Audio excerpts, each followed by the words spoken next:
Hey, what's up guys and gals? My name is Rick9G. Thank you so much for joining me today. We're going to be talking about Gilligan's Island.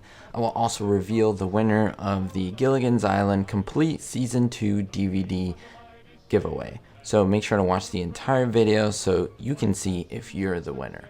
Now, I want to do this video because I've gotten so many questions. I've seen so many comments about this that I finally want to put this myth to rest. And that has to do with the boat on Gilligan's Island. I see it all the time, as I said, guys and gals. Everyone says, this show doesn't make any sense. Why? How come the professor could make so many things, make all these inventions, but he couldn't fix a little hole in the boat? So I'm going to address that. Again, I'm going to put everything to rest. I'm going to address episodes. This is coming from a huge fan of the show. And most people who say that, I will tell you, have not watched the show or have watched it sporadically. And that is one of the reasons why I want to put this to rest. So let's get right to this. Now, anyone who's watched an episode and listened to the theme song of Gilligan's Island knows that the entire castaways went on the boat for a 3-hour tour. There was a big storm. The boat finally ran amok. It crashed into this island and they all got shipwrecked. And everyone says, why can't we use this boat? Well, I'm going to skip over to season 3 and work my way backwards. And that's because I want to show that all the way up to the end of the show, up until when it was canceled, the castaways were trying to get a boat. Well, why were they trying to get a boat if they already had one? Well, again, let's get into this. I want to focus on a particular episode. It is called All About Eva. Now, it's a season 3, episode 14, in which a double, she looks exactly like Ginger Grant, but she's kind of a plain version of her, and all this stuff happens on the island, but she gets on the island with this nice boat, and the castaways say, wow, we finally have this boat. Unfortunately, chaos ensues, and then Eva becomes this Dr. Jekyll, Mr. Hyde type character, and she decides to take the boat herself, by herself, and go back to civilization and pretend that she is Ginger Grant. So they don't have the opportunity to use this boat that was working and very much able for all 7 to fit on board. Now let's move back a season to season 2, episode 21. It's called Gilligan's Living Doll. Now in this one, a military robot parachutes onto the island. They make him do all of these tasks and so forth, making their job easier.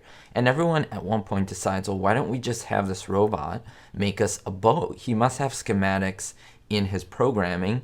And he says, yes, I can make a boat. Unfortunately, the boat was about 12 inches long. It was one of those hobby craft boats. They wanted a full-size boat. It would take him too long. But again, why did the castaways ask for a boat when they already had one? Why don't they just work on patching it up? And that's a question that everyone asks. So my aim here was to show that throughout the entire series, they're kind of looking for a boat, and there's a very valid reason for it. And for this, we have to move on to the answer to the question, and that comes from a season 1 episode called Goodbye Island. Now, Goodbye Island is a season 1 episode 8 episode in which Gilligan finds a tree sap that he uses as a pancake syrup. However, they find out that it turns really hard, almost like cement.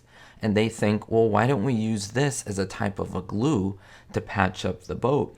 Unfortunately, this glue is not permanent. It comes off after time. And not only that, but it has this rubber quality to it, and in fact it does really something particular to the boat. Now before this, the professor made a chemical formula in which he melted different metals and so forth to make nails, because if you think about it, if you have a big hole in the boat, in a wooden boat, how would you patch it up on an island with only sand, coconuts, and a few palm trees? Well, you would either make nails and try to glue some floorboards on there, some type of wooden boards, and that's what he tried to do.